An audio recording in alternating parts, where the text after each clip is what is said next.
so we could get all of our site plan issues resolved and say that the project is moving ahead. We're looking forward to starting construction this summer, and we're happy to answer any other questions that are germane to the topic, and otherwise I'm going to let Doug explain to you some of the details of what we've done. Thank you.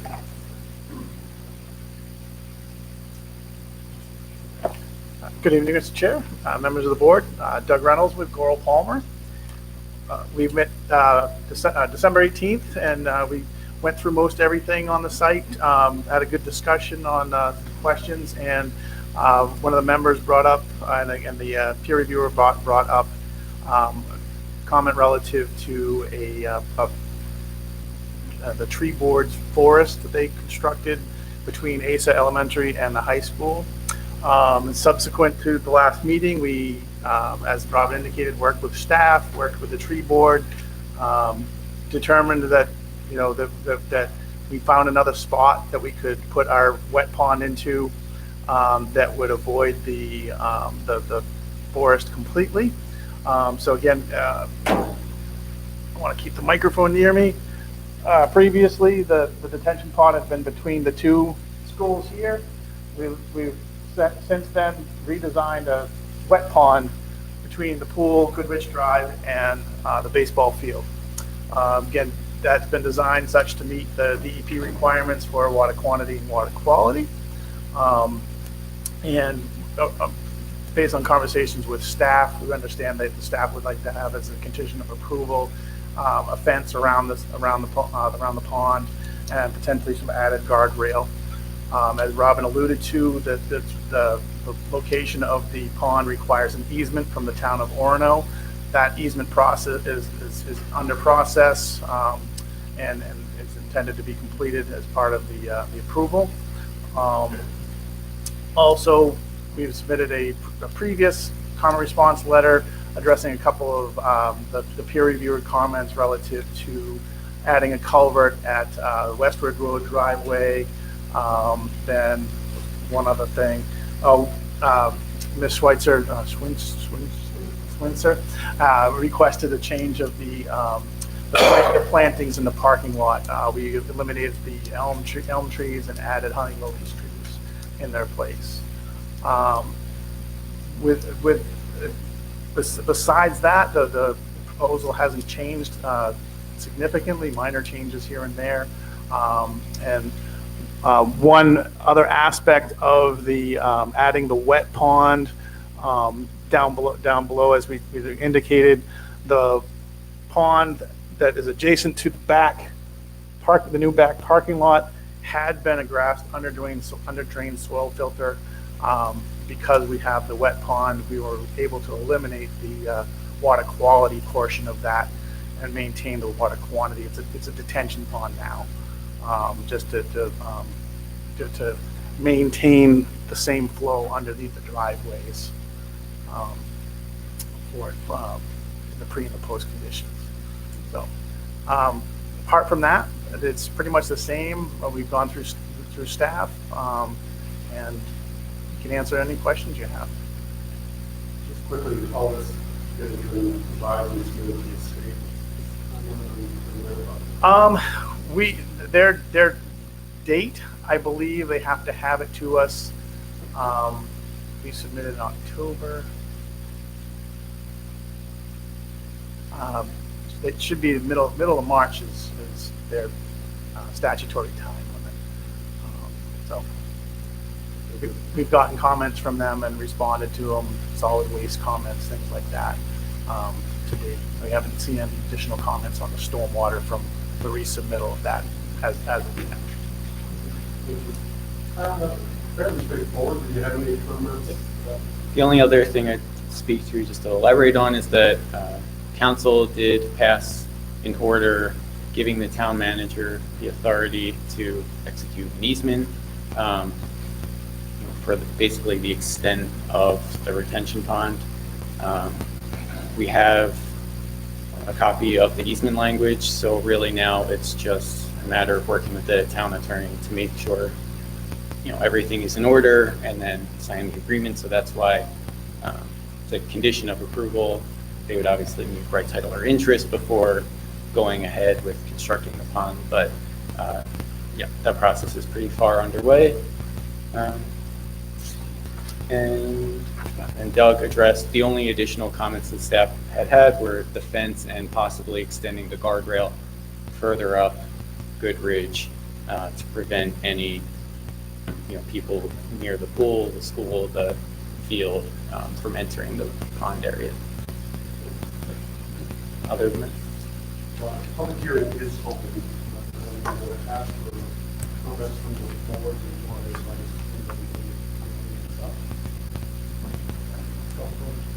I'm just curious, looking at the drawing, I'm trying to figure out the line on the drawing of the tank.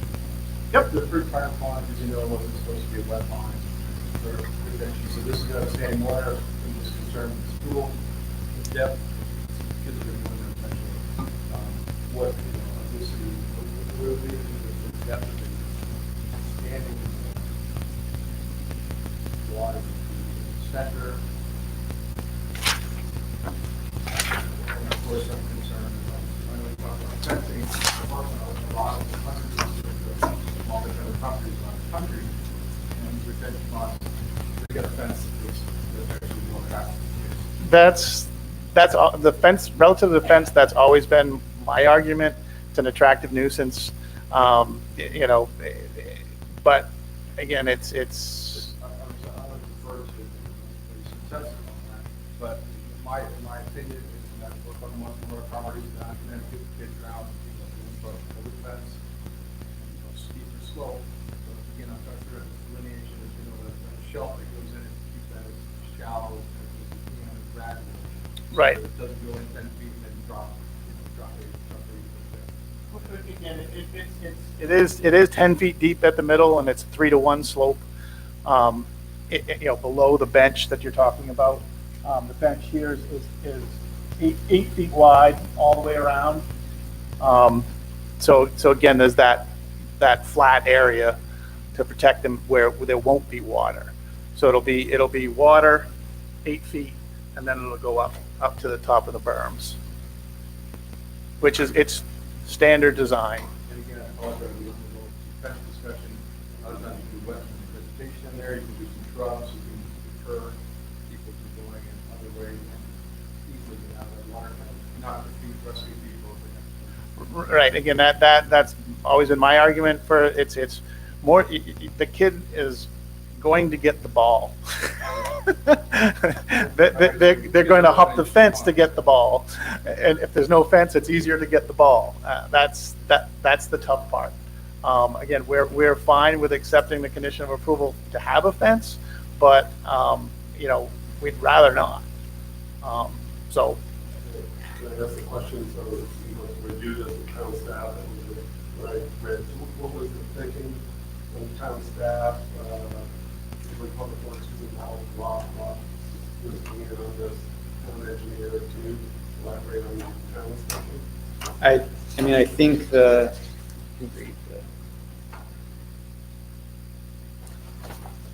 comment from Public Works Director and Town Engineer was the pond location is in close proximity to the road, pool, and ball field, and of course schools. This may create an attraction to children, and for safety, we recommend a fence around the pond.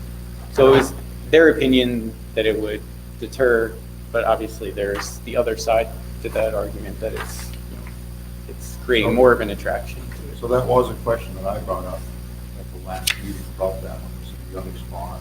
Another concern again, because it was on that steep slope, very close to school, probably should be fenced. Sliding, we talked about sliding on that last time. I typically will refer to our public works director in the town engineer question. With that, I agree with you. I've seen different cases, depending on the location of the pond. I'm going to defer to them in this case. That's my opinion. Other opinions? John? And further, I guess the other consideration is since it's wet, this is not for you, but it's going to be insects and you've got other issues next to the ball field, you're going to have to see. So that's the maintenance thing. It's just looking at this design versus the prior design. Having, flattened out that people with kids would choose to swim in that nice municipal pool, totally agree, 50 feet away, rather than jumping in the pool. Why would you swim there? That's just me. Going in the pond. Yeah, in there. There's a dare, yeah. Just saying. It raises my concern. Other comments? I am concerned that I saw that the guardrail comment, they're just saying there's a steep slope. If you had a chance to evaluate that, if one of the recommended conditions of approval would be to consider the guardrail. Yeah, I'd love and love it if we could resolve that this evening. Yeah, we have not looked at it. Kyle and I, before the meeting, were looking on Google Earth, and we see that it probably does not meet the requirement because there's a sidewalk in front of it. Right. So you have that, there's that distance, and you know what I'm talking about relative to the standards. So it probably doesn't meet the requirement for a guardrail, but it's considered. I mean, it's a consideration that we should definitely make, and that it's understandable as to why. Right. So usually when I see something like that as a potential condition of approval, like having people black and white. So, again, if people understood that they're concerned and we need to recognize their expertise, Right. we'll consider it and do what's right. Yep. Yep. And I'm asking the town staff, the town engineer might weigh in on that. Yep. Other comments on the guardrail? That's what was brought up. Yeah, there's guardrail basically all the way up Goodrich, Yeah. and then till it gets to the very top, but then there's a sidewalk. And again, the reason they didn't have the guardrail there, we're not changing the slope much. We don't touch the slope until here. So the current guardrail comes up to here. We're not changing anything there. And that, I would assume the town designed the guardrail to meet the requirements. Again, we're not changing anything in that same area. So in theory, we're not changing the grades from what they are today in the area that there is no guardrail. Right, yeah, I would say that the town engineer's comment specifically was that design engineer should also check if a guardrail along the section of Goodrich Drive closest to the pond slope is warranted. Right. So it may be that, yeah, it may be that the portion closest to the slope already has the guardrail. Because it does extend fairly high up to where the proposed mountain. So that is a condition. Yep. Yeah, I mean, it's, Evening, just rather through town staff, Yep. make sure. And just do it, we can just do you can just do the quick calculations of the evaluation of the need for it. The one thing is it's one way, people aren't going down Goodrich. That's the direction to which people would be driving, But again, I know the kids, they still would be going to the front of the school, so. But we can evaluate that. Other? I just have a question about the mosquitoes, which maybe you can't, I don't know. I'm just curious because they can be vectors for, diseases and stuff. The standard answer to that is, oops, switch. There's a much bigger creator down here. There's a lot more wetlands down there than what we're creating. We am going to open it up to the audience. Feel free to step up to the mic and please tell us your name and your comment for control.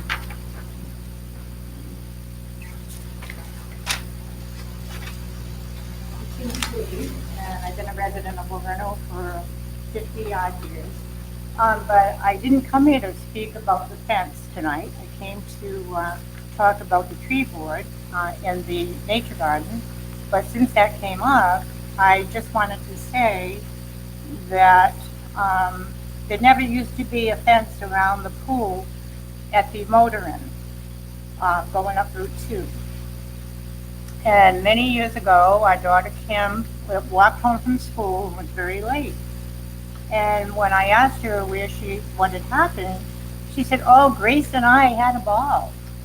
Really? She was about 8 or 9 years old. I said, "Really? What did you do?" "Well, Grace and I went up to the pool at the motor inn, took our shoes off and sat and dangled our feet in the water. We had a great time until the maid came out and sent us home." So I called John Russell, who owned the motor inn at the time. John Russell said, "We'll get right on it and we'll put a fence around the pool." And that brings up the matter about the pond being over by the ball field. And if there isn't a fence around it, it's going to be a big attraction, perhaps, to some kids.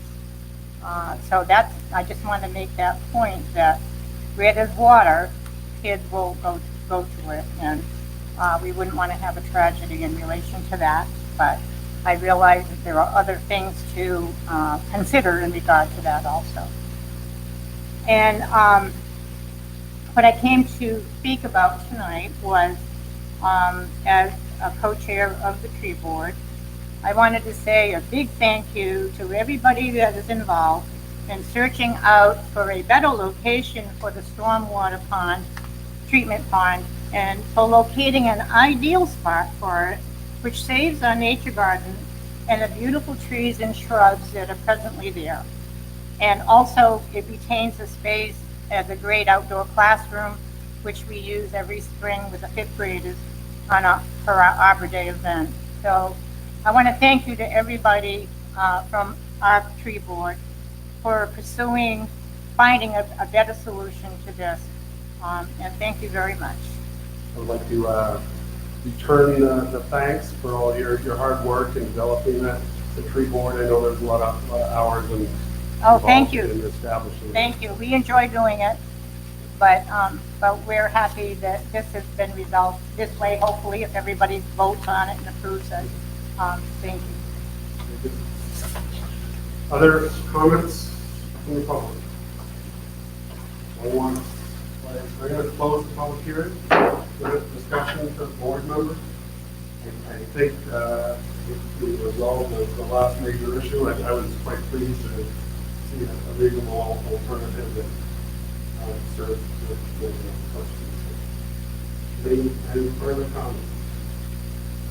Let me just clarify my concern again with the retention pond fence. The idea is that the fencing is going to keep children out.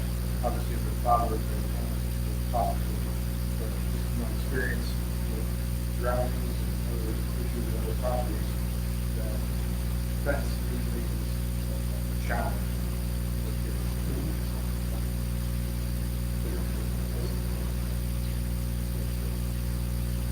All right, hearing that, any further comments? I think we're ready for the proposed financial.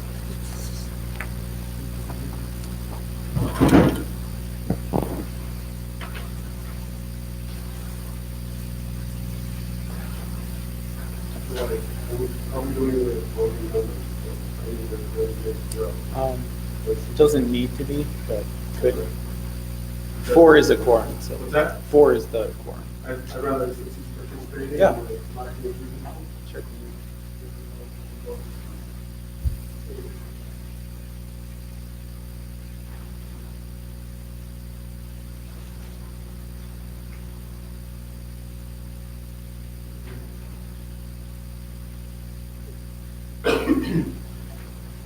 Okay, these are the proposed findings of fact for RSU 26 site plan review in February 26, 2020. Pursuant to Article 6, Section 18-177, the owner of code of ordinance, the owner of planning board to consider the application of regional school unit 26 for the addition, improvements, and expansion of the school in lot located in tax map 27-0, lot 12, medium density residential district, and based on all evidence presented by the applicant, the unit agencies, covered by the city public, on the following. Number one, the requirements of the district, the proposed use of the allowable use of the medium density residential district, the proposal complies with the typical site for local requirements of district regulations. Number 2, compliance with town ordinances and codes, proposed use structure, setbacks, property layout, and provisions, applicable regulations of the town, including all pertinent sections of chapter 18 and all ordinance. Number 3, utilization of the site. This construction is within the natural capabilities of the site.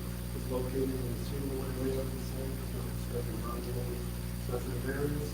This will provide to the site and promote any related associated with the construction. Number 4, traffic and pedestrian access. Use of the site will remain the same. No increase in traffic is anticipated based on changes to the site, and that the additional parking will help to relieve concerns over parking problems in the area during larger events. Number 5, storage of materials, but there will be no exposed storage of materials. Number 6, stormwater management.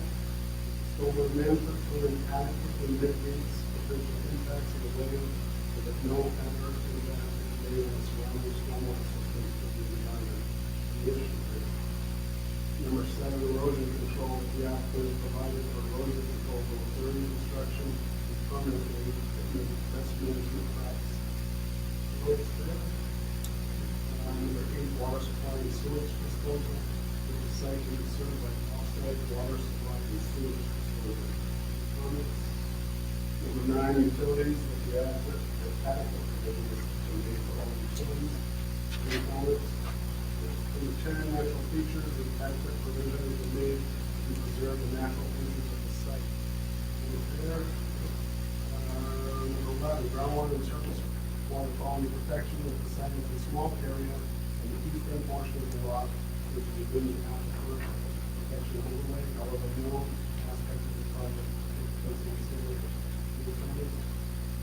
The 12, hazardous special and radioactive materials. The use of the site is not involved in the work use of hazardous special or radioactive materials. 15, controlling the relationship with the site operator. 14, solid waste management. No changes to solid waste management are proposed. 15, historic and archaeological resources. That the site is not known to contain historic resources. 16, financial capacity. The applicant is the financial capacity to carry out the project conditions. Lastly, 17, noise and lighting. The facility will operate within the noise and lighting standards. All that the proposed findings of fact that overlays the motion. I make a motion that we approve the site plan with the following 7 requirements, conditions. 1, prior to the issuance of the building permit, pre-construction meeting be held between the contractor, RSU 26 representatives, the clerk of the works, construction contractor, Floral Farmer, town staff, and any other relevant parties, so that a discussion can be had to make sure all conditions of approval have been communicated and logistics of the construction process have been made clear, so the town staff can raise any concerns involving any temporary measures taken during the construction process. 2, that the applicant provide its main DEP site location permit approval to the town staff before issuance of any building permit, and that if any significant changes are required by DEP, the applicant will have to go back to the planning board for an amended site plan approval. 3, that any and all access and entrances to the athletic fields be a minimum of 14 feet wide to allow for emergency vehicle access. 4, that the applicant follow the requirements of Chapter 13, Article 3, non-stormwater discharge ordinance, and Article 4, post-construction stormwater monitoring regulations, and complete a signed maintenance agreement for ongoing maintenance and monitoring of stormwater management facilities before issuance of the building permit. The town will require at least 3 inspections at the beginning, middle, and end of the construction phase for stormwater compliance, and the RSU will then be responsible for annual inspections. 5, that the wet pond located between the pool and baseball field should have a fence around the pond, and a guardrail should be considered along Goodrich Drive, the section closest to the pond slope. We had, just as a rationale, whatever you consider in the side, was provided to the town staff.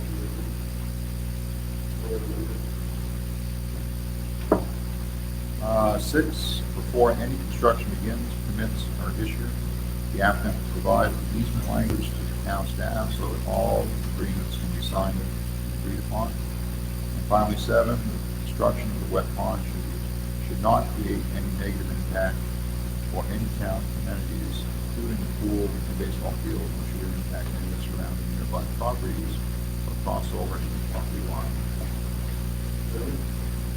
very good. We have motion made. Second. Any other comments? All those in favor?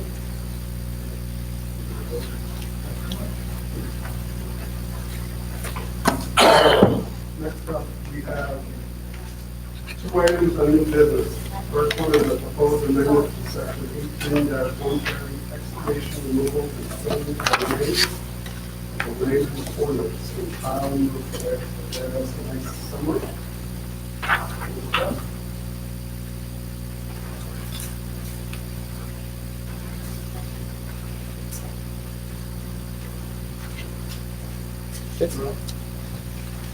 So this first ordinance amendment is to the excavation, removal, and filling of lands section of Article 5 of the Land Use Ordinance Performance Standards. It's aimed at dealing with any sort of earth-moving activity in the town. The existing ordinance language breaks down into 3 different areas. So those projects involving 0 to 20 cubic yards of earth moving are exempt from any sort of permitting, either through code or through planning board. Currently, any project moving between 20 and 100 cubic yards of earth simply gets a permit through the code enforcement office. And then any project over 100 cubic yards is supposed to come before the planning board for site plan approval. And the planning board then has the ability under the existing ordinance language to impose certain standards and restrictions on a project. The kind of problem that came up with some projects that were ongoing was that the ordinance language doesn't recognize the impact a project of similar scale might have in different areas of town. So, moving 50 yards on a 10-acre parcel in the Forest and Agriculture District where the lot sizes are really big might not have that big of an impact on surrounding properties. But that same 50 cubic yard project in the village commercial or a small residential neighborhood in the MDR might have a larger impact. Or if it's close to a lot line versus in the middle of a lot, it might have a larger impact on creating runoff concerns or any sorts of things. So the idea was to better capture some of that impact and when necessary required that it go either before the planning board or the ordinance language. The new language also allows the code enforcement officer to work with the town engineer more for their recommendation as to whether the project should go before the planning board or not. So that's the general idea. If you look at the actual draft language itself, we've also kind of shifted around the way the language is worded.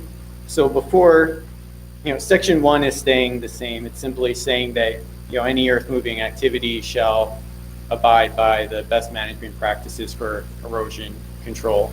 But after that, the old ordinance language kind of followed with sections 2, 3, and 4, where it was the exemptions listed first, then it was those projects that could be approved by the code office, and then the last section was projects approved by the planning board. So we kind of flipped it around.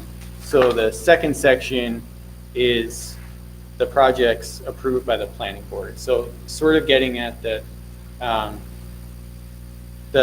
whole intent of this is to really focus on those impactful projects, and that should be the priority. And then it should, work its way down from there.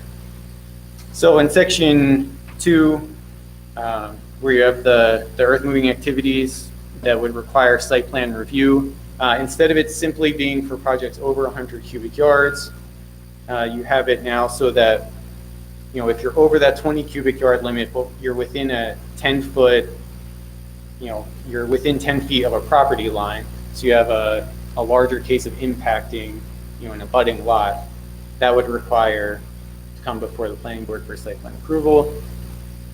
If you're in a lot under 20,000 square feet in certain districts, mainly the more dense districts, like the village commercial, high density residential, medium density residential, and commercial 2. So that's really the in-town zoning districts. You have a bigger chance of impacting, your abutters as you're in a denser area of town. So that should also require additional review. If you're creating a project that's going to generate a steeper slope than what currently exists on your project, leading to potential runoff concerns, that should also probably require additional review. And then the rest of that section is what's already existing in our current ordinance language, with the conservation plan, reaching out to Penobscot County Soil Conservation Service, as well as the planning board's option to impose those certain conditions. I would say that we currently have a couple of these types of projects in the process of getting their materials together, and I'm not sure where that standard came from originally to require the conservation plan, but when speaking with the Penobscot County Soil Conservation Service, they were not aware that they're included in this, nor did they really know what the town was looking for as part of that process when the applicant reached out to them. So I do think that for certain projects, for certain smaller scale projects, that condition may be excessive. I've seen that in other ordinances. Okay. Other ordinance, they want to be built for that Hancock County. Okay. That was probably. But I remember that Hancock County was unaware that they were in the ordinance as well. That seems to be a code. Yep. The representative I spoke with had never heard one before this current project. That was, yep. Seemed like a good idea, but nobody was. Right. So this wasn't included in the original council committee discussion before being recommended, but if it would make sense, moving that under the section B there as being an optional condition to ask for on more, kind of serious, larger scale projects might be something to consider. And then as you go through that, section 2, C, D, and E are all the same as the existing draft language. Moving on to section 3 was then the earth moving activities that would receive approval through the code enforcement office. So projects between 20 and 100 cubic yards of material. And this, again, it just allows for the code officer to consult with the town engineer, and if any sort of indecision is there, then there's the option to send it up to the planning board for site plan review. If any, specific impacts are being looked at and need further consideration. And also it allows the code officer to issue a stop order on a project if an appeal is made. Whereas now, if something like that were to happen, the contractor or the applicant could sort of proceed at their own risk and continue working on the project during the appeal process, which then could create problems after the fact, depending on the outcome of the appeal. So this would allow for the work to stop, the appeal process to complete, and then the project either resumes or doesn't resume. And then lastly would be on the last page is number 4. It's those activities that don't need a permit from the code officer or site plan approval. Those are also remaining the same as the current ordinance language. 5, 6, and 7 were all added in this new draft language based on comments that we've had with some people in neighborhoods close to projects like this that have gone on recently. And it's really just number 5 is a confirmation from the applicant the amount, type, and source of earth that was moved. Right now, an applicant could come in and say, I'm going to have 99 cubic yards, put on my lot, so I just want a permit. And it's difficult to verify after the fact if they went ahead with 99 yards or did they get 110 yards. So putting the onus on the applicant to provide some evidence that the project included what they said it would include. Number 6 focuses on the idea that these types of permits and reviews should be done on a per project basis. So if you have something like a parking lot and it goes over lot lines, you don't get to be permitted for an amount on this lot and this lot. If it's going towards the same project, then the review process is being done for that project, not based on the lot. So if you're putting 50 yards over here and 50 yards over on this lot, and they're, but it's being used for the same project, that's 100 yards. It's not 2 permits. It's, it goes to the planning board for review. And last was using the state definition for inert fill to clarify what types of materials would be suitable and safe to be used in these types of projects. So, any questions? Happy to answer. Yep. Sure. Comments and going through this. A lot of our ordinances are quite old, so couldn't exist. Operate one night.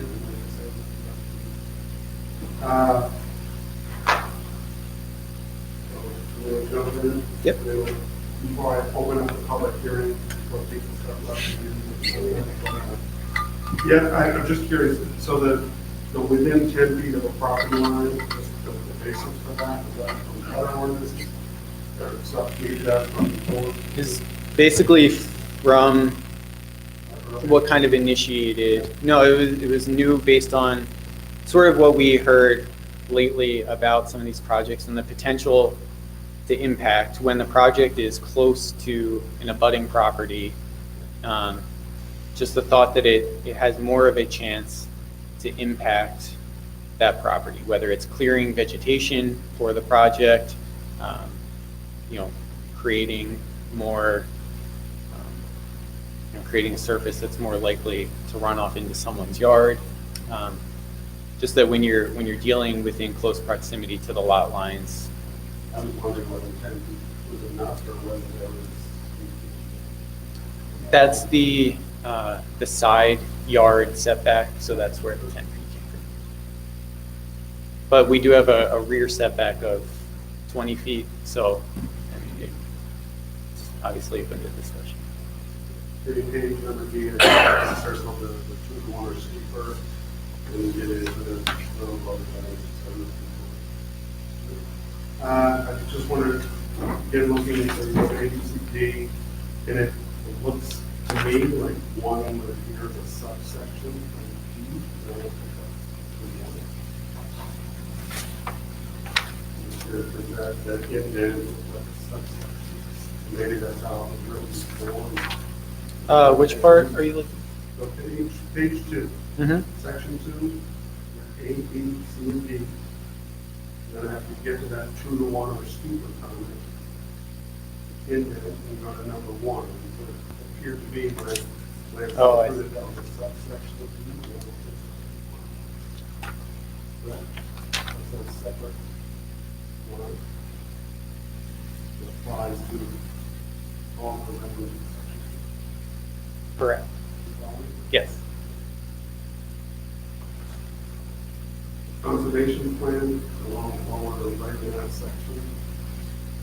Again, I remember our resident, and it was kind of onerous, but that, I was wondering,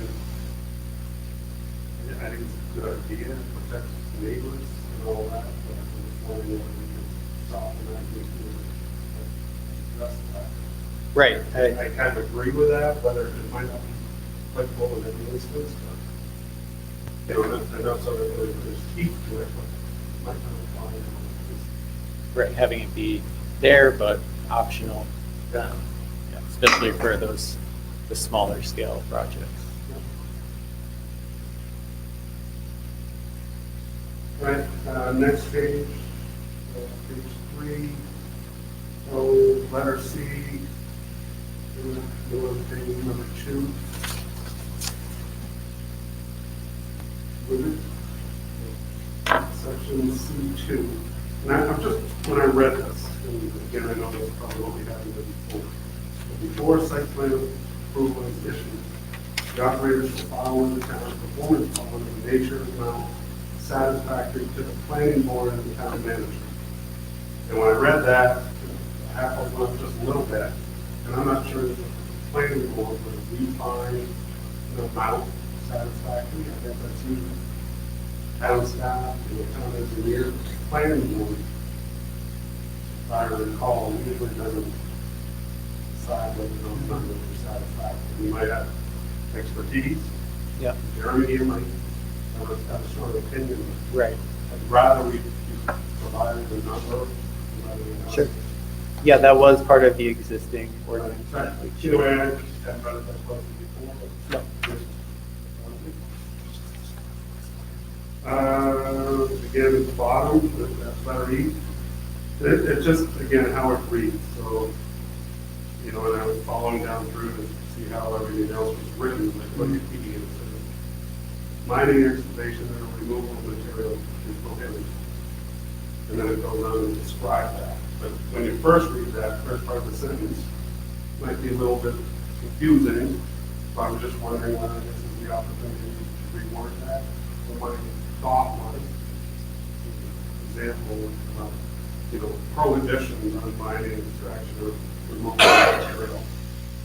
Just so it doesn't, if you read the first part and then. Right. Goes together, Seems to be, yeah. Forward. Well, to your point, some of our ordinance language, I mean, when ordinances come out and are new, a lot of towns, I mean, I've noticed it with other parts of our ordinance, they all kind of copy the same, you know, model language. So I wouldn't be surprised if that was the case with this, where some of these things that might not be applicable or. If you're redoing. all Yeah, this, might as that's well a make chance it better to, you yeah. know. Again, next page, page 4, number 3, title page. Again, just looking how that reads. So other earth moving activities. We'll just keep reading on following submissions to and approval of site plan is specified by the public works director. But looking at the other lead-ins, usually where we put, you know, R as follows with a colon, and then you have section A and B below. So you look at all the other paragraphs, so you can either read, you know, after number 3, the following earth moving activities. Yeah, you know, that's to the end of the colon, or other, if you look at page 3, a couple of the examples, it says are as follows, you know, the following, those kinds of things. So, you know, put it at the beginning of the year. Following the convention. I'll have to do that. All right, moving on to page 6. Again, number 4, editorial. So the following earth moving activities shall be allowed in any district without use permit from the code enforcement officer. Period, and resolutions or colon. Dropping down to the new section, which is mentioned section 5. Just looking at the last sentence of number 5. So examples of confirmation include receipts, detailed photographs, or other evidence that confirms. I'm just thinking, and if you look at how the end of that sentence reads, that the approved earth moving activity was satisfied, if it sounded weird to me. Right, so I'm just thinking another, so other evidence that verifies that the approved earth moving activities, and I, you know, again, Jeremy's comment was according to plan. Yeah, so the earth moving activity was satisfied within 12 years. Just drop down. So number 7 down the bottom, so, you know, I've seen that language, and the DEP does have guidance for disposal or reuse of assorted material. So it's kind of nice that we've included that, especially soil from road ditching and sand from river sand cleanup. It's nice to see the beneficial use of the reuse guidance for the state. But they clarify that qualifier clean. So I wasn't sure, and you mentioned there's a definition somewhere else. Well, clean, they usually want you, so if you're using grit to pick up the street, they want to, you know, pick the trash out and that kind of thing. So I don't know if So, clean soil is defined. so on that note, to expand on what Joe's saying, I can say I'm responsible at the university for this activity. And we're disallowed by the state from reusing road salt, salt in our sand roads, clean up the spring, we sweep or truck the roads. Okay. We actually have to dispose of that as hazardous waste, because it has the potential to have fluoride in it, oils and whatnot, so just a consideration. Again, I've been doing this a while, so the state does allow beneficial reuse of catch basin grit up to 50 yards without a permit. So they have some flexibility. I remember, because I was involved with this at the university, that you opted to send it to there is some allowance for that. Different from that, but it might be worth a look. But they have changed the guidance a while back. And so some towns and municipalities or institutions will clearly says, just truck it off. The reuse of this type of material was a hot topic of discussion amongst them a while back, and it was right in the thick of that. So my thought was, if you're going to allow it in this ordinance, just, that clean, people have to understand what's involved. And Maybe clean is defined by DEP. yeah, but they want you to pick the garbage. They'll allow you to use it as a construction fill, and it's very specific, and they kind of tell you what to do. So it's a little more language and some solid waste guidance. You probably have that at work. Yeah, that'd be way. great. For the beneficial use. Okay. It's a sort of waste. Very good. So I had a little comment about this. I asked Kyle about it before the meeting, so I didn't miss it. So one thing that's missing from this is an exemption for maintenance of existing structures. So as an example, my driveway, if I need to have work done in my driveway, because the nature of the driveway is, it's by definition within 10 feet of the neighbor, it's within 10 feet of the road. I would have to basically go through the planning board, I needed more than a road and have to gravel to resurface my driveway. So it seems like if there's an existing structure such as a driveway, there should be something in here for an exemption. That would be my suggestion. Yeah. And we can certainly look at different language somehow to either move something like that to the permit section through code office or the exemption section. I'll see if there's other model language that communities use for driveways, or have to create something. Definitely look into I it. was thinking the same, like, it should be regular statements. Sure. Do that, existing truck would fall into code enforcement versus planning. And it's coming to us, problem that doesn't really, the hundreds of people in the summertime. And engineered to, further, so that was, when I read the soil conservation thing, not only the burden put on some other group too, but I could feel like, if somebody goes, dump truck goes and goes 10 yards, so a couple of dump truck goes, you're gonna hold up the process of waiting for soil conservation, focus out or something, and then come to us and go through this thing. That's our concern. They have great expertise over there, but if they don't even know they're required to do this, then Right. So that's a sign. Good to have as a requirement for us, or possibly, something we can recommend if it's a huge project, and wow, we really need somebody to install like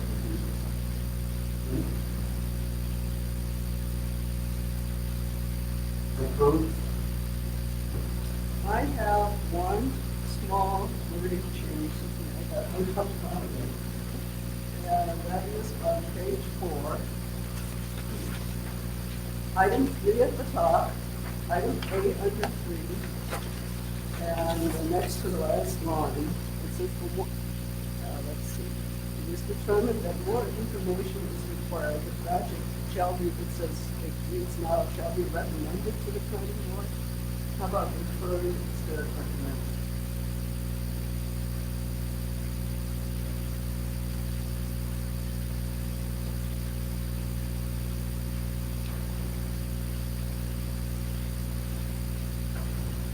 Other comments? So we're here for a public hearing, so I'm going to open up the public hearing. And invite Dave to come up and talk to us for a while. No good. I'm early. Last call. All right, no comments from the public. I'm going to close the public hearing now. Last call from the board. All right, I guess we could have. I can't remember the process we're doing. So we're providing to read the motion and the second and the whole process, and then we send it on council. right, yeah, just make a motion to recommend the ordinance language to go forward with the I think Other I'd recommend a recommendations. different motion. I'd recommend a motion to review it at the next planning board meeting. Okay. Changes, because there were a lot of changes that we talked about. Oh, yeah, See what the sure, language sure. looks like. So I make that motion. Okay, so procedurally, should I leave the public hearing open? Till next one, in case anybody shows up and wants to weigh in, because I've already closed it, we discussed. Sure. this. And there's no downside to it. No, we'll leave it open just in case if we're going to discuss it. people can- Right, and as this has been an ordinance and not an applicant-driven, there's no public notice aspect to this, so there's no charge. Very good comment, Jeremy, we're trying to figure out how that was going to work. We're going to see what's going to hold on. All right, so let's just, so the public hearing is still open. We have a motion to continue on to the next planning board. Second.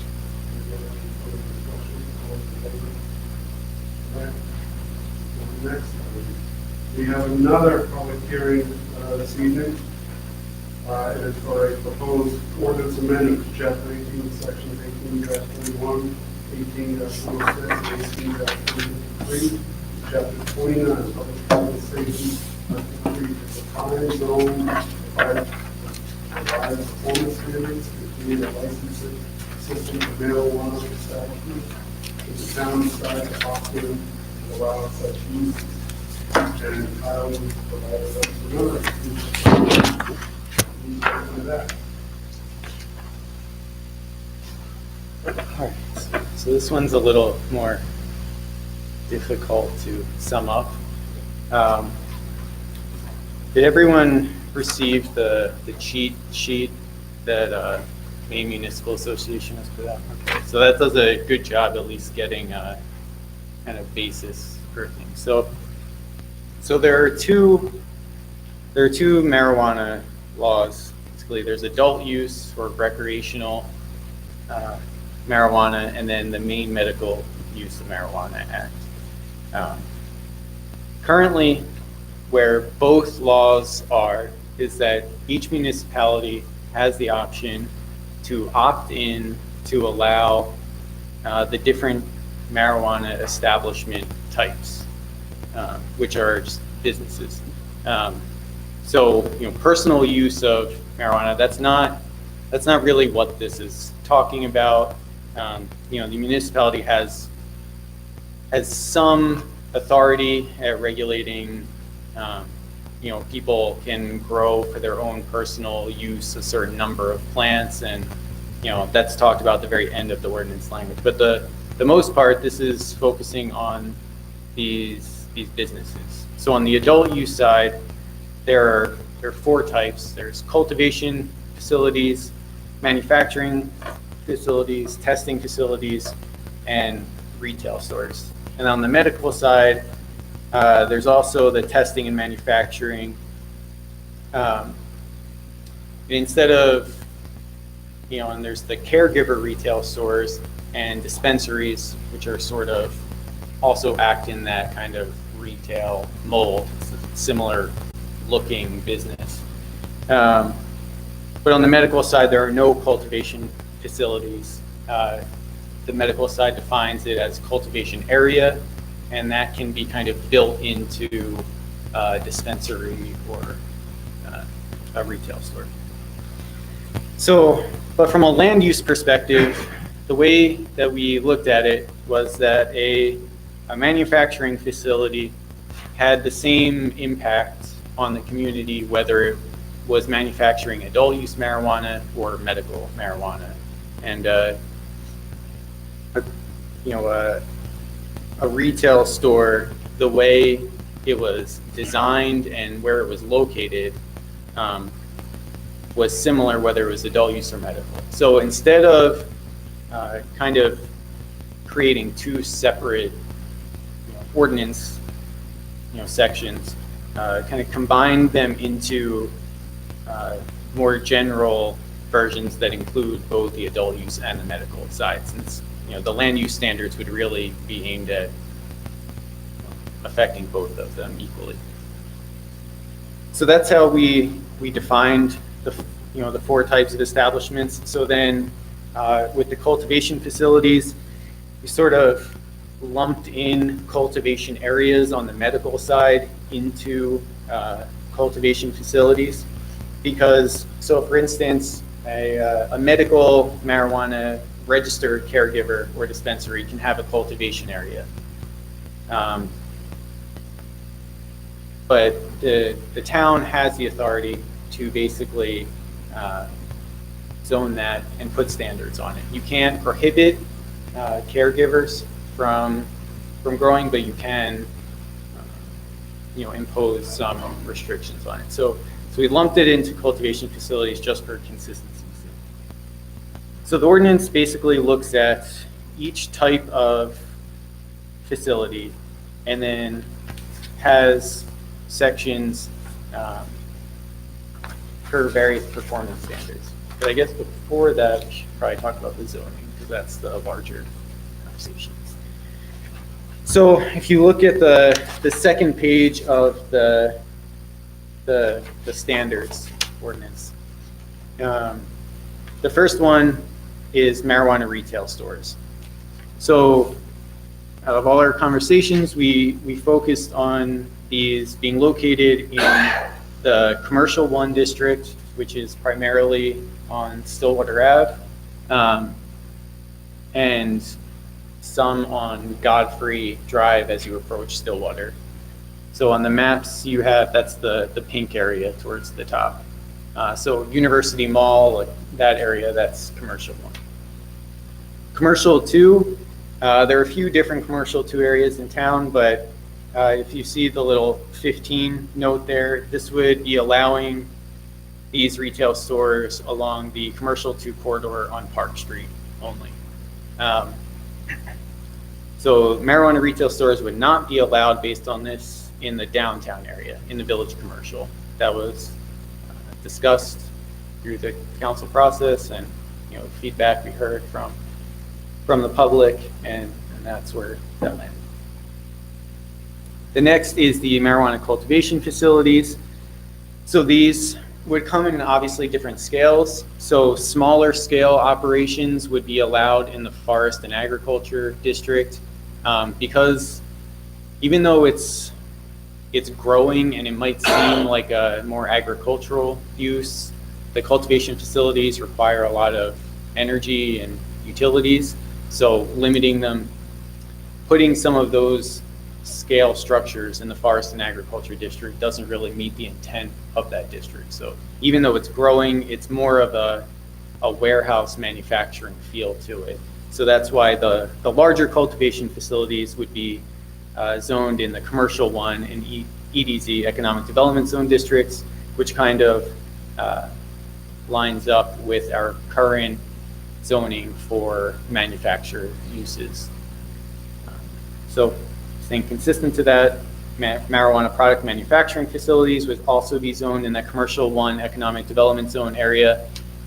So again, that's corridor kind of between the interstate and Stillwater Ave, and it's consistent with how we zone our current just general manufacturing structures. Last would be marijuana testing facilities. So this is kind of like the R&D lab space environment, and that would follow the same guidelines. We don't have any industrial zone in town, so the Commercial 1 and EDZ is really used for those more large scale commercial operations. If you look at the map, the only industrial area in town is Ayers Island, and nothing is being constructed right there. So, right. So next is moving on to the actual standards. So each facility type is mostly broken down into a design section, a location section, security, ventilation, disposal. A lot of these standards are kind of duplicate language that the state has already issued for rules on the adult use side. But the thing is, since we're looking at adult use and medical establishments together, on the state side, the adult use rules are very extensive, but the medical marijuana establishment rules are not as extensive. So we've duplicated some of the language basically so it applies to both types. So you might find some of these standards in the adult use rules, but not in the medical rules. So we've included it here so that it would just cover everything. So for instance, the hours of operation is something that was included in the rules for the adult use retail stores. The design standards were really aimed at creating structures that kind of visually blended in with the character and the aesthetics of the existing areas. Not trying to get those kind of what everyone thinks of when you would have first maybe think of a marijuana retail store. And Dave and I, we went around to a few different towns and cities to look at some of the existing medical marijuana stores to try to get a feel of what works and what doesn't work, talking to people. And it did seem like the ones who focused more on blending in with the kind of neighborhood feel around them had less problems and were, less negative impacts on the community. So the next section, the location section, really focuses on limiting putting a distance between the marijuana establishment type in question and another use. So the first one there where it has a 1,000 feet buffer between the marijuana establishment and a school, that is a state standard. The state standard does say 500 feet, and the municipality has the option to bump that up to 1,000, which it was during council conversation. After that, we went through a pretty lengthy conversation about what other types of uses should be included. We looked at kind of the best practices of what other towns who already, and cities around the country where things like this are already legal, what they're doing, what sort of existing land uses they're providing these buffers around.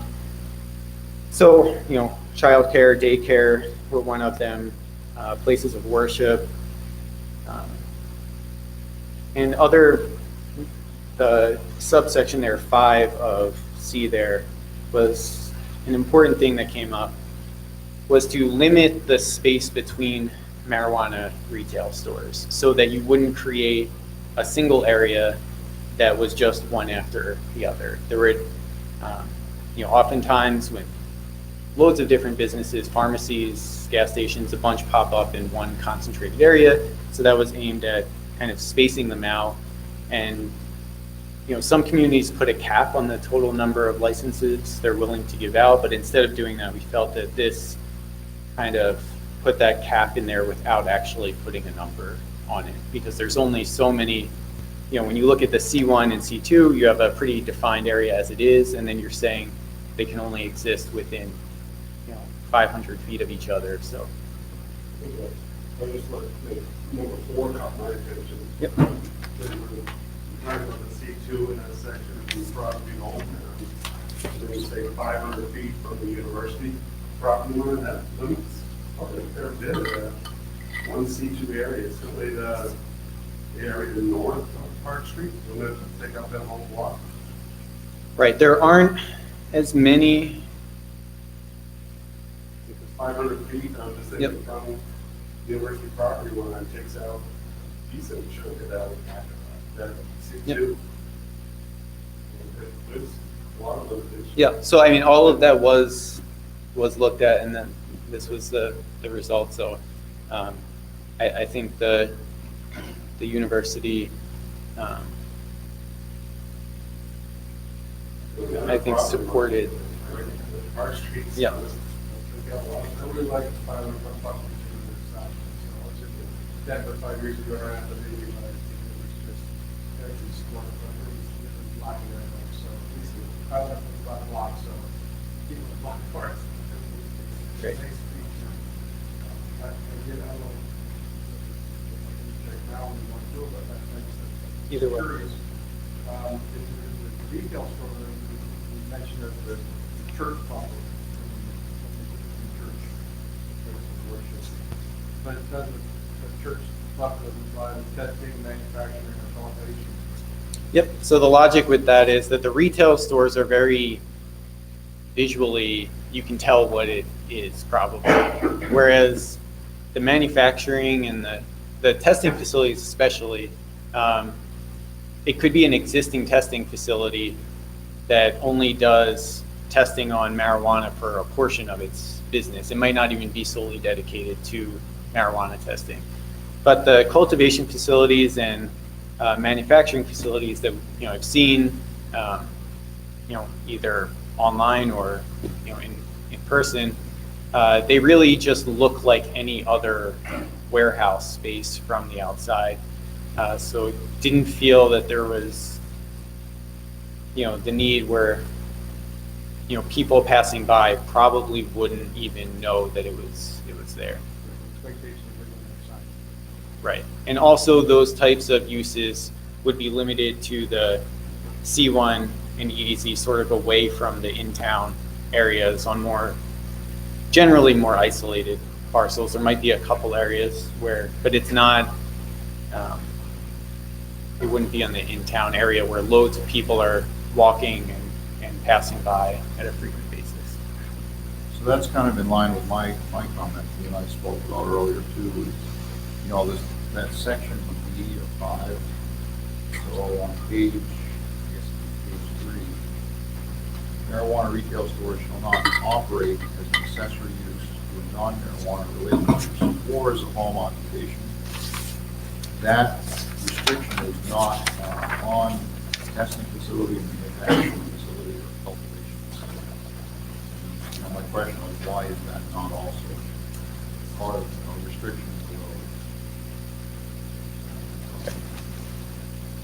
Right. And so that can be, that standard can easily be applied to the other ones. I'd have to go back and check the state law. I can't remember if that was covered under there or not, as far as standards on, restrictions on, I don't know if you remember, Dave, about testing and manufacturing in a home. It seems counterintuitive that you can't sell it, but you're allowed to do all these other things. You can grow it, and do all this other stuff. Yeah. So it seems like we want to have a uniform set of standards. If I may, I'm Dave Mylan. I'm the Director of Community Development.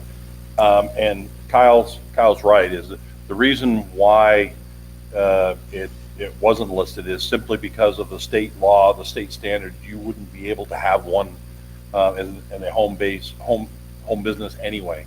The state law wouldn't allow it. The security, the requirements that you'd have to have, unless you're living in a bomb bunker, you wouldn't be living there anyway. So we didn't feel that there was a need to identify it, but at the same time, if the board wants to restrict it, we can be more restrictive than state law. We just can't be less restrictive than state law. So if you wanted to include it, I don't think it really matters either way. It just feels inconsistent. Nope, I understand. Like I said, I think if the board feels, for consistency's sake that you'd like to see it that way, then I would certainly encourage that recommendation. Kyle, did you come across any restrictions about distances from things like nursing homes or medical offices? No, that wasn't, it certainly wasn't a state requirement. I can't recall seeing that in the other ordinances I've looked at. There were, things like parks and libraries and things like that, but I don't remember seeing those. Again, if I may, during the process of getting this, I understand that Kyle and I have been working on this since 2017. Since I got here, pretty much. Since we've been, and what we've been doing is every session of the legislature since this passed in 2016 has had numerous bills amending the laws and the rules. The adult use retail sales still can't even happen right now. The state still hasn't finished the rules to allow for it. So if someone wanted to do it tomorrow, they can't do it now anyway. And we don't expect that to happen until probably the end of this year at the earliest, and probably closer to sometime in spring of 21 before the rules will be finalized. As I said, this past legislation session, I think there was 4 or 5 bills looking to make changes.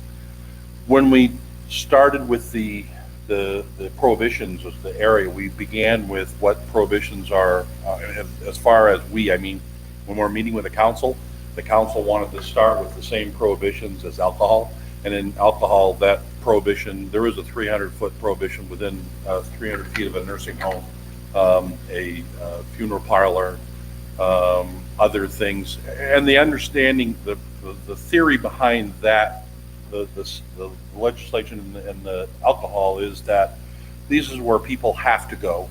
You kind of don't have a choice to, if you're going to a nursing home or if you're going to a funeral home, you kind of have to go there. You can't just go to another one. And so that's why they had that prohibition. During the conversation with council, both public as well as members of the council kind of refined which ones they thought that it would, that it should include and shouldn't include. And what we have now is sort of a synopsis of that. Again, if there's other opinions, we would certainly take those back to the, to the council. But there was I would say that a lot of conversation about which one of those prohibitions should, how much should it be, how much should it mirror alcohol, and how much is it unique to itself? Is that fair, Colin? Yeah, and some of it is captured through our zoning too. Like the retail stores are largely geared towards the C1 and some of the C2. Nursing homes, something like that, wouldn't be allowed in the C1, so that it would really never come into play. So I think that was part of it too. Was really a lot of them. But so when we were looking at things like parks and the fact that we weren't allowing it in the village commercial kind of took the need out to put in the buffer to the parks, because where they're zoned now, it's not really going to come into play. So, but yeah, it can certainly be good. But something I kind of forgot to mention at the beginning was the whole overall process with this is that, so the town, any town needs to opt in to allow these types of establishments. The town council has made the decision that they will not be deciding, making the final decision on this ordinance, and that it will eventually go to a townwide vote. So this ordinance language wouldn't be being recommended to the council for approval, but it would be being recommended to be the basis of the vote. This is what the town would be voting on eventually when it got to it. So just to clarify, I know I put it in the memo. Were there any other questions so far, or should I just move on? The hours of operation in the retail stores, it's 7 a.m. and 10 p.m. Right, so that was one of the state standards, yeah. And it applied to the adult use side, I think, so, but not necessarily. Being kind of early, but my wife and I, we were traveling to a wedding in Pennsylvania, and we stayed rooted up in Berkshire. And I don't remember the town we stayed in, but got up in the morning, had breakfast, and we were driving away, and see this place there with this really long line. And I mean, it was early. We looked over and you saw the sign, so we turned around and it's like, is that what we think it is? But it was really surprising. And I went to a conference in Denver, and it was amazing the number of people. So I figure out, again, thinking what's Maine doing, what Orono would want, and you better expect that there's a potential of long lines. It was a really interesting thing, but no kidding. I know when we visited one of the medical stores, we were speaking with the owner, and I mean, we could hardly keep the conversation going because people were frequently coming in. One random question before Yep. we move on. They're just curious, the 10,000 square feet for marijuana retail stores, is that typical, is that from the state? I figured there must be a default. No, so that was more based on just looking at existing spaces in the areas of town, and also to the point that we didn't necessarily want the cultivation happening at the same place as the retail is happening, so putting a kind of cap on the size so that the two couldn't really. So moving on, the security and the ventilation standards, I mean, those seem to be the biggest concerns that come up. You know, the opportunities for the businesses to be broken into. Most of those standards, I believe all of the security standards are listed in the adult use rules at the state level, as well as the ventilation. It's harder to. Quickly, I'm just curious on security, so number 2 there, you know, a locking safe with functional equipment. And I'm not sure what kind of inventory, but I'm just trying to figure out, you put all your stuff in a locking safe, that's a good structure. And I'm just imagining this really large bank vault or something like that, and I guess that's, and it's in a state statute. Correct. The two things that when Kyle and I traveled around the state and looked at the facilities that are currently legal in the medical marijuana, the two things that we heard from the municipalities, from neighbors, from the owners themselves, two issues were, with any of this, was security and odors. Those are the things that, for example, in Waterville, they have 9 facilities licensed in Waterville. Every single one of them have either been broken into or attempted to be broken into. And so the security standards are quite excessive. But what they have is that they traditionally keep the amount of product on hand that they're going to need for a short period of time. And that's why it goes back into the safe at night. So that actually doesn't say that they need to store those things in there. It just says that they'll have the safe. It doesn't mean that they have. State law, it says that has to be there. It has to be put in on a nightly basis. It does. Yes. Okay. I could look at rewording as well. So yeah, the ventilation, the odor seems to be mostly an issue with the cultivation facilities, not so much the retail stores. You know, they have to, when getting the state license, an odor plan has to be submitted and a ventilation plan. I mean, we have nuisance standards around that anyway, that, you know, it shouldn't exceed, you know, the lot line. But this is basically for the retail stores, and then it gets a little more extensive for the cultivation facilities that, you know, it would be on the establishment to solve any odor problems that arise. If that means, so the ordinance language doesn't go into saying, you know, you have to have this type of filtration equipment, but if that's, you know, what would be required to solve the issue, then that's what would need to be done. But if it could be solved in another way, then that would be open. But they would have to submit upfront a plan showing how they're going to deal with the odor. And then the disposal standards, again, follow closely with the state rules.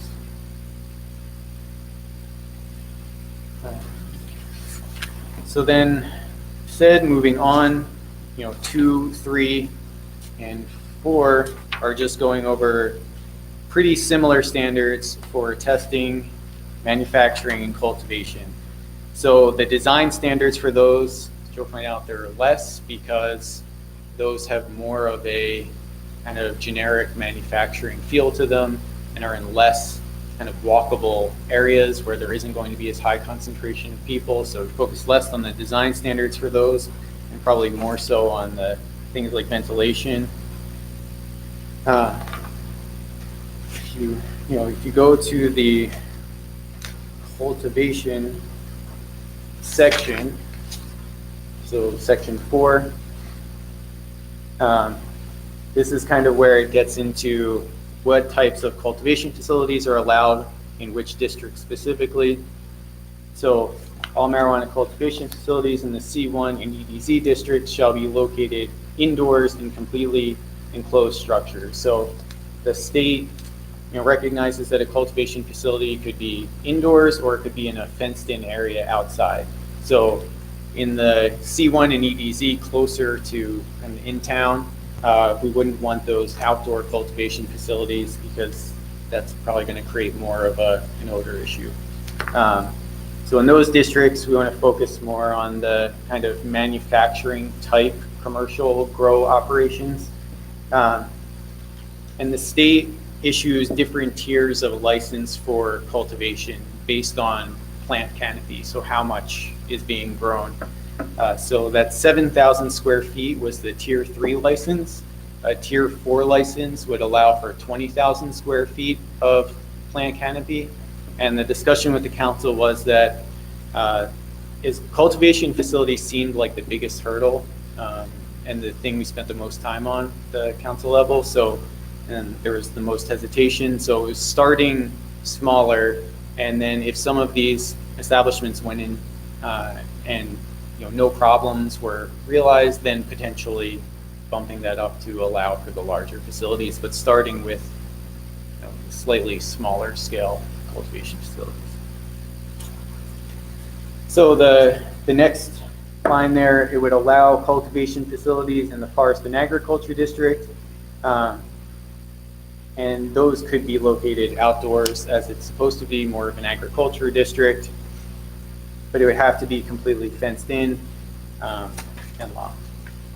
Or it could be located in a greenhouse that was also locked.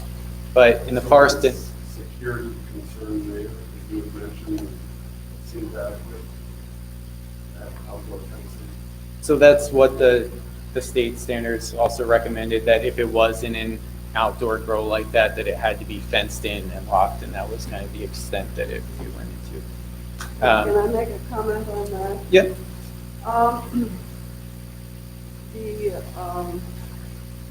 An outdoor growing area, it says not to exceed 500 square feet. 500 square feet is a patch of 20 feet by 25 feet. That's quite small. And growing things outdoors is not nearly as efficient as growing them indoors, where you can control the temperature, the moisture, the nutrients, and keep the bugs out. And then you can do anything. If you are growing outdoors, you're going to have much lower productivity because you can't control those things. And so, if you're going to invest in a strong fence, it seems to me to limit an outdoor facility to 500 square feet is going to essentially say this is going to be a hybrid. So it seems to me that grow things outdoors in fun and forest areas. So I think we could build in the Discussion on that. I think it was, again, I mean, yes, the forest and agriculture, it's an agriculture district, but there are also a lot of kind of single family home, kind of low density subdivisions out there. And then again, it was kind of starting smaller to prevent any, odor concerns for abutting properties.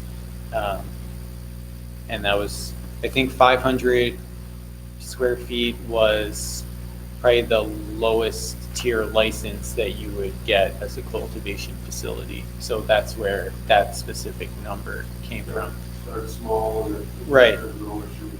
But I mean,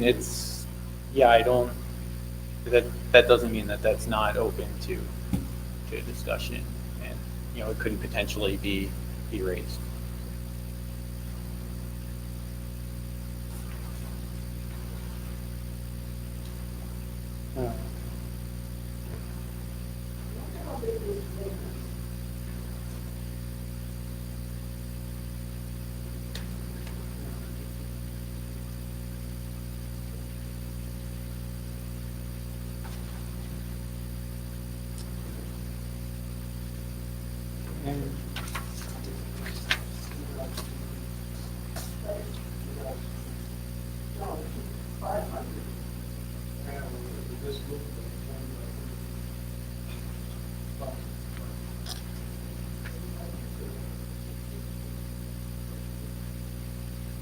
doesn't make any sense for the board to do that, for us to make it smaller than this room.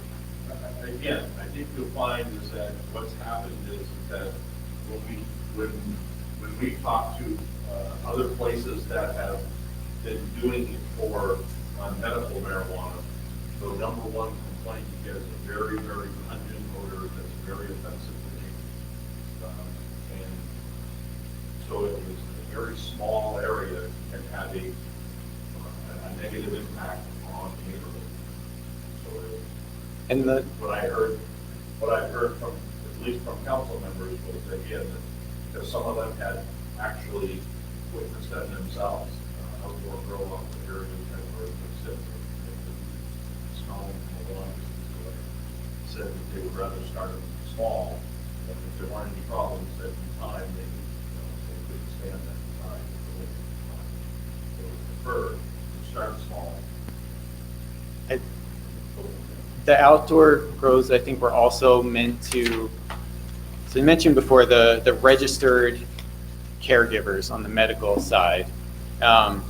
You can have a registered caregiver retail store, but we wanted to prohibit the retail store from having a cultivation area. So a registered caregiver can only grow a certain number of plants. I think they can only grow like up to 6 mature plants for 5 patients. So it's a smaller operation. So the idea was to give them an option to grow somewhere in town that wasn't opening a whole indoor cultivation facility and renting out a space inside a structure.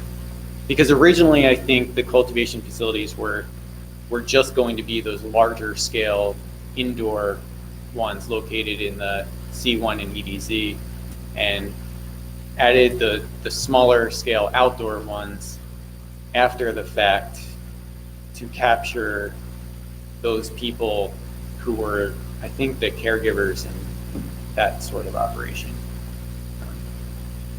But again, I mean, I can take any comments back to council, and that can be revisited. So.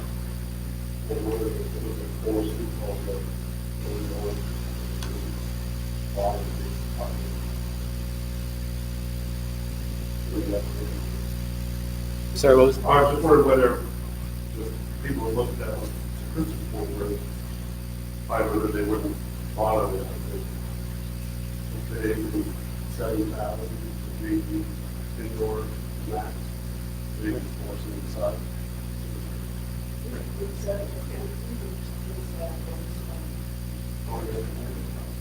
Just because there isn't really the infrastructure out there to handle the indoor grows of that.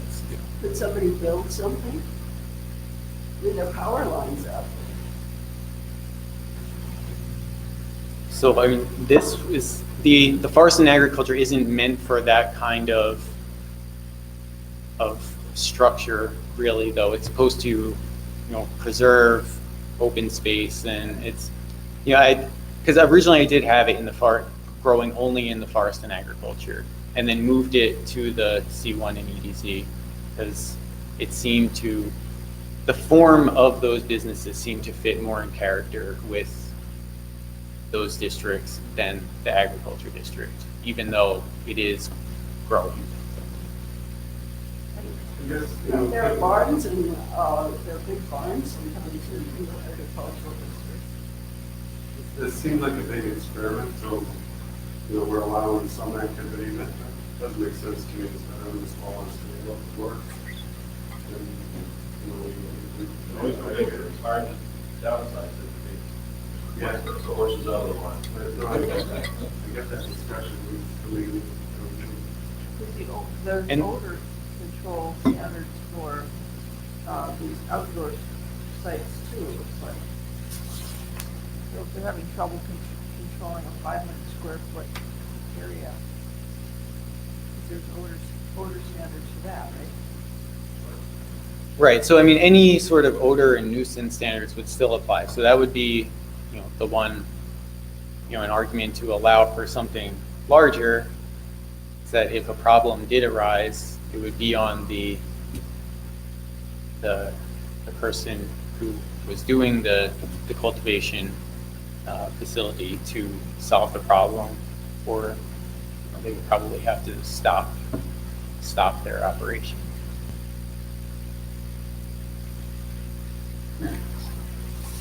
But this doesn't impact like personal home cultivation at all. So every person is allowed to grow any person of age is allowed to grow 3 mature marijuana plants, 12 immature plants, and forget the seedlings if it's on the video. But so that doesn't impact this at all. Those don't come under the ventilation standards or the zoning that would be allowed in every district. So that kind of goes into section 5 here. The only municipality can prohibit people from growing their own marijuana plants. But they can regulate people living on other parcels growing on someone else's parcel. So that was what we did with section A of section 5 there, is to not allow someone to cultivate their marijuana plants on someone else's property. So basically preventing a parcel in the FNA from saying, we'll just take in everyone's 3 mature plants, and now we have this huge operation. So it limits you to, you can grow your 3 mature plants on the property that you live at, and each person over 21 years old that lives there can grow their 3 mature plants on that property, but beyond that, that's the extent of the kind of personal home cultivation.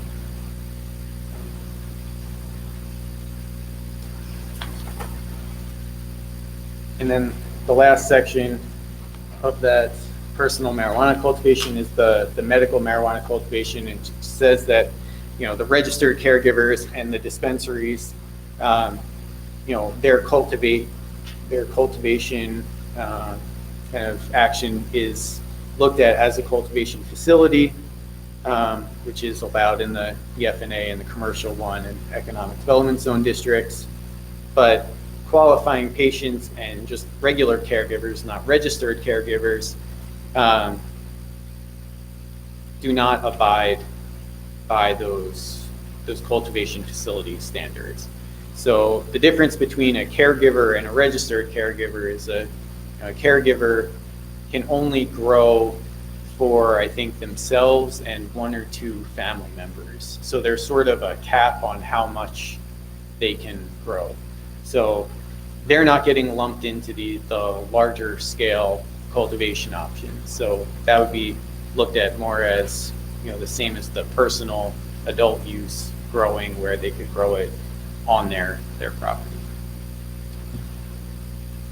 And, so that's the end of the kind of land use ordinance. In combination with that was the licensing ordinance, which took a lot of language similar to our victualer's license. It would be a similar process where one of these establishments would have to go through the site plan approval process. If you think of a new restaurant going in, they're building a new structure, they would have to get approved by the planning board for the site plan aspect, but they would also have to get their license through the town council. And that would be similar here. And the license would also require an inspection process and providing all state approvals before issuance of the license.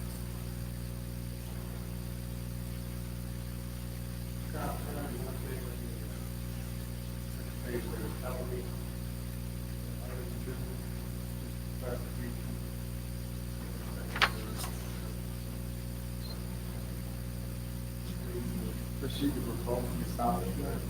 Can we change that to provoke the license out of that? Sure.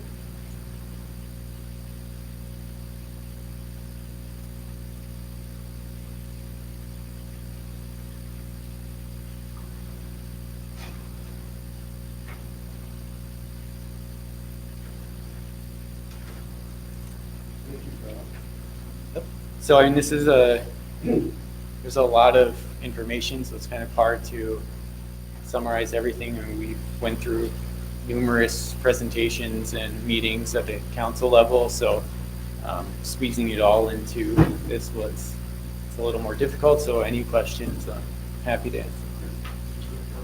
Right, just curious, so we're going to spend some time in the next meeting reviewing the revised ordinance. Is this too much to digest for people who want to have to, I mean, I reviewed this this afternoon, haven't spent a ton of time with it.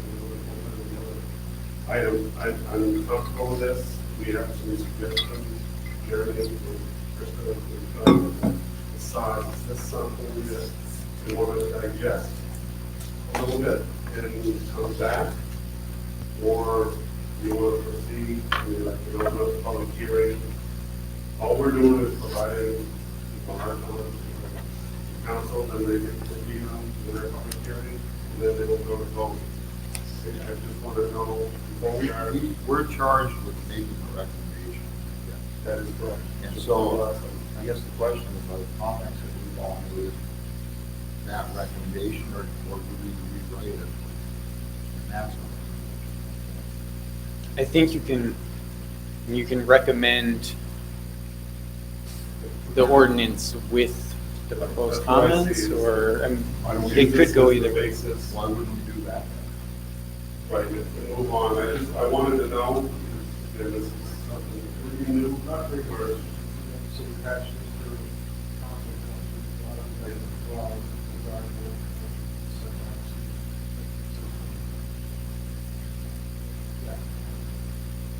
people want to pursue.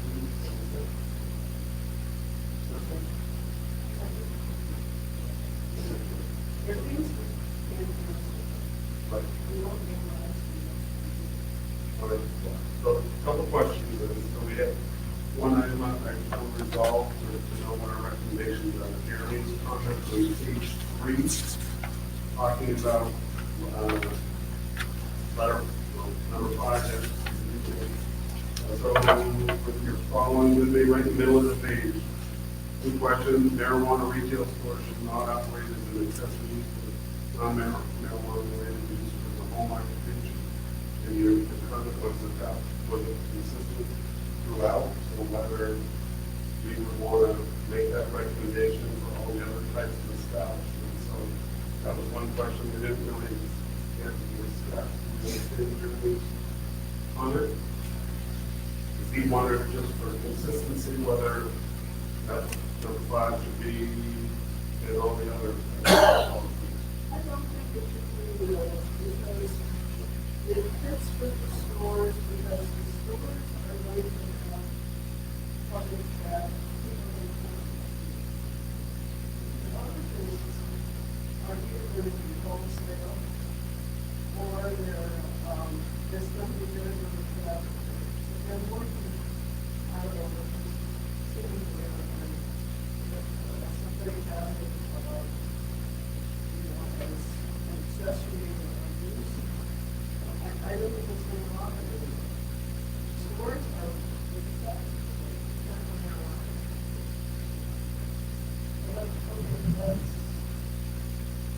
That's like a store. Yeah, through.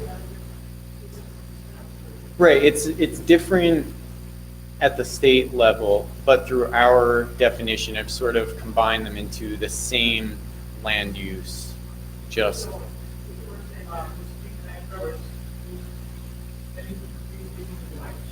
Sorry. So you're saying that this, yeah. The green light's on. Just having trouble with some That's of right. the. So you're saying that where it says marijuana retail stores shall not operate as an accessory use of covers both? Yeah, that would be an discussion that they chose from a land use perspective, that we're, they lump both types of activities in the open. So because this is going for a public vote, right? This is the language that we use in the public vote, right? There's a lot of language, a lot of public. I agree with you, but then you had made the argument why you would just look from a land use perspective. Right, so- putting, whatever, adult use and medical, so that view it as the same operation. from a land use. Right. So we do plan on having a number of public information sessions between, after this step and before the vote that would hopefully go over the ordinance language so people had an opportunity to learn exactly what it is that they're voting on. I mean, I would argue that for clarity's sake, it should be a vote. Okay.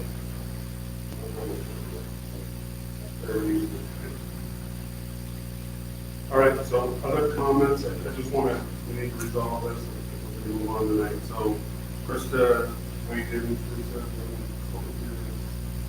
say you agree with, leave it in just one section? Or Jeremy wanted to include this in other sections? I mean, I don't feel super strong about it, but it just seems like it causes an inconsistency, which potentially could lead to a loophole. Like folks, I don't know what it would be, but if it's inconsistent, this would be allowed here, but not allowed here, well, maybe I can just have this or that. It just seems like there's a potential. I don't feel super strong about it. So, but it was for all the different section 1, 2, 3, for everything. Right. Only, so, this is only in section 1 of the so, page 2, marijuana retail stores. Right at the bottom. And then section 2, a little ways later, is marijuana testing facilities. Section 3, a little ways later, marijuana manufacturing. And the last one is cultivation. So it was not in one section. Really, that was the initial point that you brought up. I see, but You're saying, Jeremy, that you would like things to be clear that this could never be used as home. It seems that it's inconsistent. Yeah. My personal views aren't clear. I have my personal views on it. Right. But it seems like the way that it's written creates an inconsistency. That's just my point. Was there something in the state that said that couldn't happen for a testing facility or a such that Right. council decided to. I think it would be You very brought up the point that difficult. The council reviewed this, and they had limited it to just this retail, section 1. Right. I think it would be very difficult for those other, as Krista said, the manufacturing facilities. You would have to go through the whole process of getting licensed through the state. And if you were just doing it in your home, would it be at a scale that was worth it? Whereas the retail store, when we think of home businesses, a retail store just in general aligns more with, potential home businesses that could come forward more than, we never see, manufacturing uses come forward as a home business. That brings up a good point. The licensing is the other part of the scale. And that may eliminate that inconsistency. Right, with the cost of going through a licensing process at the state level. But at the same time, to your point, it doesn't hurt anything to duplicate it other than making the ordinance a couple lines longer. It would just provide at worst a redundancy. I don't have a strong feeling Yep. about it. It's just, I notice there's an inconsistency which causes a loophole that, in my profession, I deal with trying to close loopholes. People I manage. It's just weird. I see it may not be necessary, but I don't think if you add it, there's no harm in having that text. Any other section. Anyways, Sorry. no, this is number 5, now it's peaceful in the other sections, but it doesn't hurt to add it. Right. I would, I did adding it.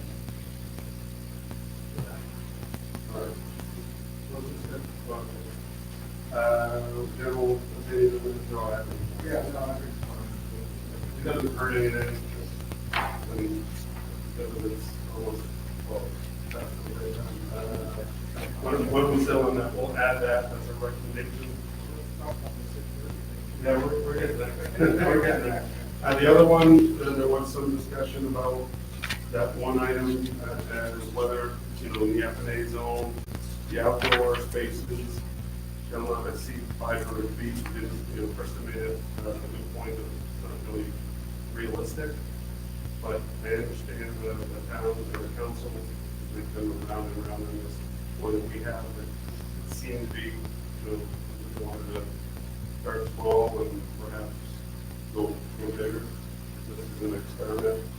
What are your thoughts on that, whether we would want to recommend increasing that 500 square feet at tier 1?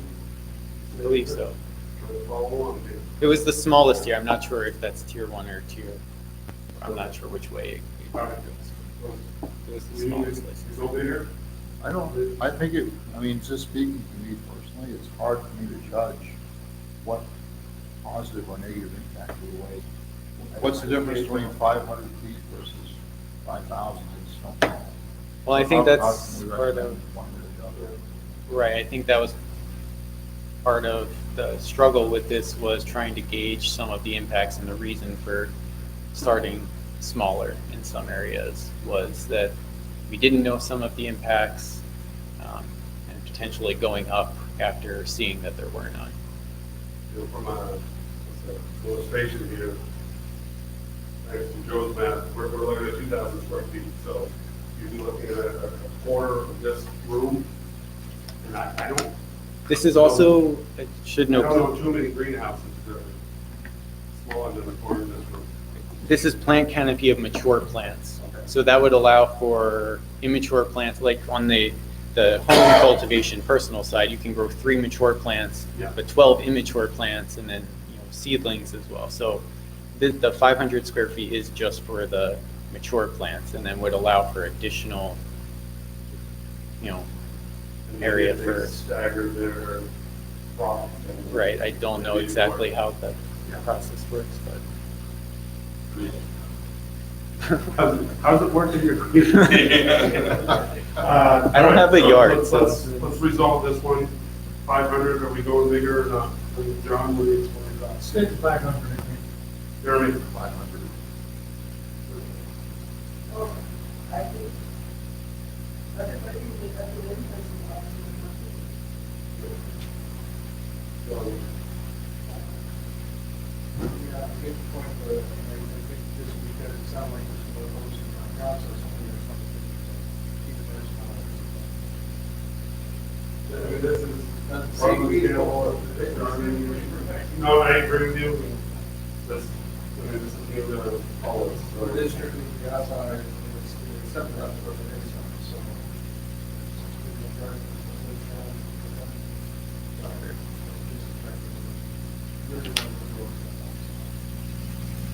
Those were the only 2 substantial issues that I saw. Otherwise, we'd be pushing this on essentially as is. All right, and then I didn't really see any problems other than Joe's editorial comments on the licensing, adding that text. So as I understood it, there's a good way here. Really, that's the only editorial change we had. Any other even word edits to the larger document? All right, I think, well, okay, I've got to open up the public hearing. Dave, you're up. Nothing? All right, anybody else? Use your, I'm closing the public hearing. All right, we dealt with that. I'm ready for a motion. I make a motion that we recommend, I guess would be the right word, these ordinance changes, or new ordinances with the 2 changes that we talked about. Joe added text. I wrote it down. You added in section 29-46, section 2, the end of that, revoke the license of the marijuana establishment. That's Correct. the old thing of part of it. Correct. All right, so we have a motion. Have a second? Second. Further discussion? Those in favor? All right, moving on. Thank you, everybody. Good discussion. Other new business. Before we lose that thought, I remembered to look in the notes and Jessica, I just wanted to check on that. I did see one item that says in the approval of the minutes. Oh, yes, we still need to approve the minutes from Yes. October technically. Yep, and I'm not sure if we have, well, we don't have the minutes in front of us, right? Is that what we- I left them in the Okay. digital box, but yeah, no, that's fine. So I was not here in October, so I can't vote. And that's why one of the reasons we have a quorum, so I want to push that one off to the next meeting, and Okay. they want to lose that thought. Got it. I will add it back in. All right? So, no other new business discussion. Last time, I just brought up a point, because I seem to have heard that a little earlier. And other planning boards, and remember one of them started at 6:30, and it just popped into my head. We met at 7 o'clock for 65 years I've been doing this. And I just figured I'd throw it out there, and I asked Kyle, is there any reason why we have to meet at 7? So I spoke with the town manager and looked through the ordinance. And it seems in that regard, that we would probably be able to switch it at the earliest to 6. Any earlier than 6 would probably be off the table. I just wanted But to 6 or have 6:30 would probably be okay. I do, the ordinance references planning board bylaws, which I have not seen or looked at. So I need to locate those still and just verify that there's nothing in there that specifies it has to be at 7. So by next meeting, I'll be able to find that out and have a definitive answer. You two work, right? You were in the top of the final system. Hey, Judd, if you get up earliest, I think Judd would probably close second and. Yeah, so it was just a question, I'm not directing the board. So you're gonna bring that to us the next Yeah, time. We'll- I'll look at the bylaws and Right, but 6:30, again, no, I meant, he mentioned 6, but I didn't. Right. Did anybody? Yeah, that was just- Yeah. I have to get up at 3. Let's talk about it next time. Can I would just think think about maybe it. a half hour and we'd be happy Yep. for a meeting like this. Yep. Yeah, it wasn't a recommendation so much as not to go before that, but All right, so let's finalize, we'll chat about it next time. Thank you for the consideration of that. One thing to also consider about the time is, how the zoning board is public and testified. Right. And switch this earliest, every 6:30. As early as 6. And maybe we just get a half hour and we'll be happy with that. We'll finalize that next time. Think about it between now and the next meeting. Question for you, Kyle, anything on that? so there will be a March meeting. Looks like most likely a home business application as well as possibly a amended subdivision. I don't think either of them are huge items, but you know, there will probably be a March meeting. Yeah, March 18th. So it's kind of a quick turnaround because this meeting was pushed a week later. So. Very good. All right, thank you. Last up is adjournment. We're going to motion. Make a motion. Second. Any discussion? Good. All those in favor?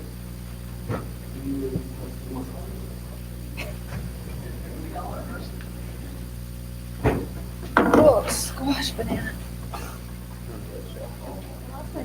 No.